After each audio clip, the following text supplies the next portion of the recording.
let's try, let's check in with Indy. Indy, do we have some questions for Pasta and, or just comments that you want to highlight? Oh man, well, first of all, chat is popping off, and this is great. There's so many people here; it's awesome. Yeah.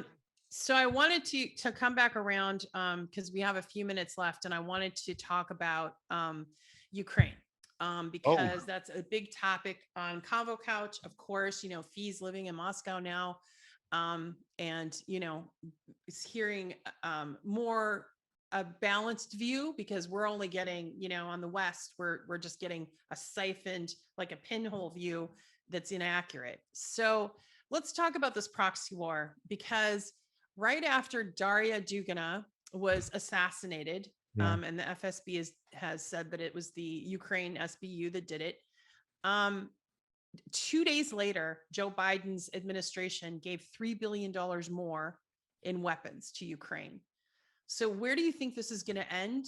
And where are we going? Because a lot of people are talking about the danger of nuclear war. I mean, what are your thoughts on this right now in the current moment, the way things are looking? Well, you know, we have the second part of the saga coming right now. You know, Tara, the other day when I was just yesterday, or was it this morning, when I heard there was $1.1 billion in weapons now going to Taiwan for the United States. Oh, yes, that too. Like, I was like, this has to be theater. Like, are they just joshing us here? How stupid can the Americans be, or whoever's controlling the American Congress, if they're not making the decision? How stupid could they be? But at the end of the day, you know, I know the plan here at home is that they want us all divided. They want us fighting each other. So maybe they want to emulate that throughout nation states and pretend like, you know, there's a serious threat or there's a serious problem. It's crazy, you know, because we did a film the other day, a show the other day. It's the U.S. foreign policy is bringing us closer to World War III. And if you listen to the two ships that went through the Taiwan Strait, you can hear the servicemen for the Chinese telling them, pull back, get out of the waters. You're in, you know, Chinese waters. And they're like, we're in international space. We're allowed to be here. It's international waters. And since it's international waters, we'll do what we want to do, America. And that's go rub our, you know what, in your nose. So this is really scary right here. I don't know what is playing out in front of us, but the thing I'm waiting for is for the people in America to say enough is enough. Okay, stop this. What do you guys? I mean, it's like they're playing Russian roulette with our brains, right? You know, no pun intended. Yeah. I mean, it's the Russophobia and the bigotry and the xenophobia towards China and other nations is off the charts. It's unbelievable. Yeah, it's crazy.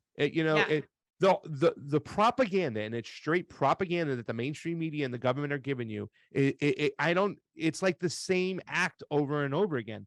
The other day, I believe it was a writer for the New Yorker and an NPR person. They were together and they were literally pretty much got caught on film, audio, you know, talking about trying to make this comparison to Russia being communist and Putin being communist. Well, neither one is the truth. You know what I'm saying? No. It's a very conservative nation. They're not communist, and Putin is not a communist. No. You know what I'm saying? But they know that the people, the voters in the United States are so low informed that they can sell that to a big chunk of the people out there, and they'll buy it. You talk like to a lot of people. McCarthyism 2.0, right? Yeah.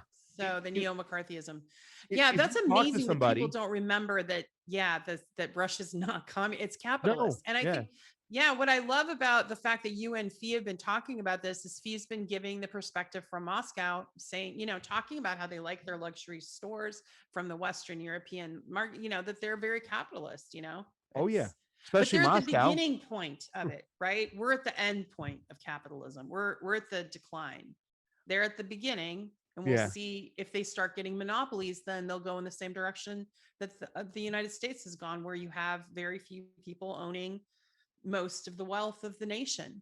And the workers suffering again. Well, they do have this quasi kind of socialist kind of government too, right? They have universal health care and, you know, their education system. So, I mean, so they have kind of like a, you know, the thing about it is that I think you can keep a lot of the population at bay and happy if they give them a few things. Maybe the United States government should learn this, you know, healthcare, education. I mean, I know we have certain issues right now. Like, I don't want our government controlling our healthcare. I don't want our government telling me what to do whatsoever. So there are questions there, and there are solutions to come up with, maybe a funding mechanism or whatnot. But it seems that if you give your citizens a few things that are, that we take for granted, right? Right. Maybe they might just be a little bit more in line to have things work out. But it's going to be interesting to see what happens over there. I don't know. It's going to be interesting. Well, I mean, I think we're at a point where the tension is built to the point where there's this obviously the West wants a long drawn out war in Ukraine, right? They want this proxy war against Russia to go on. And I think, recently someone spoke out of turn, I think publicly from the West, and said to the last Ukrainian. And that's true. They're going to fight to the last Ukrainian, right? And that's tragic. And it's horrible because the reality of that is that country, even like right now, if everything was to stop and there was peace, right? The country is half of it is broken and owned by the West, right? And I think big swaths of land have been bought by Monsanto and other huge Western corporations. Yeah. And then you have the other half, that's that wants to align with Russia. So you have like the Donbass region that, have been suffering, and 14,000 people died. So I think a lot of Americans don't realize that this war started 8 years ago. And that's been the confusion. They don't understand all the Russian nationals that have died, and that this actually was, provoked by the West and NATO. Yeah.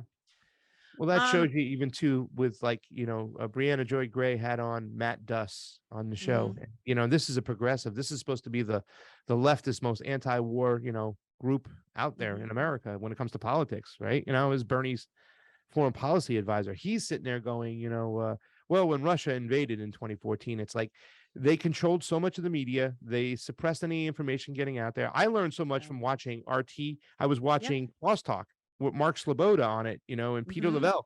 I learned so much, and I was like, whoa, none of this is being talked about on American TV. Instead, it's propaganda. So that's why a lot of people don't know about 2014. And that's our job, to educate them there. Well, and people can go to Ukraine on Fire. I just had Igor on my show, Lopotonik, the director who works with Oliver Stone. He talked, and we were talking, and I wanted to get your view on this, Pasta. He was talking about, he got put on the kill list, on the Ukraine kill list. Yeah. That Roger Waters is now on. Oliver Stone's on it. I think, Tulsi Gabbard's on it, right? Yes. Yeah.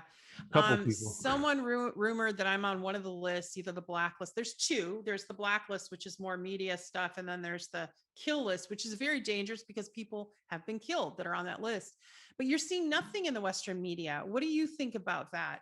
Do you think there's going to be a breakthrough? Are they finally going to talk about it in Western media, or is it just going to keep, submerged like this? I don't know. God, man, like you're it's talking so about scary. it. Yeah, Eva is on that list, right? Eva Bartlett. I mean, and it just, she's out there on the front line. She was in Ukraine and everything. It's scary. So I don't know. I mean, I sometimes I have this faith that we have this kind of great awakening where people are waking up and seeing things, but a lot of times I think for the most part, when it comes to foreign policy, it doesn't affect the people over here. So they sometimes have their head up there, what, and I don't know what it's going to take for them to get it out until they have a form of suffering where it really affects them. I still see a lot of this kind of ignorance towards what's going to happen over there. And it's going to take somebody that's of significance and important that people care about before something happens. And unfortunately, people don't care about people like us or Eva or Julian Assange, that's still just the most ridiculous thing. Free Assange already. So, I mean, it's a shame, but I don't know. I hope that people would wake up to this, because this is disgusting. A kill list right now. It's terrible. They have a 13-year-old child on it. A 13-year-old girl from Ukraine is on that kill list. Did not know that. Yeah. She published something, and but what's obscene about it is that the website has been shut down by NATO or the West or whatever. But of course, they must be enabling it. The government must be endorsing it for it to happen. So it really is going to show how evil and psychopathic right now our leaders are.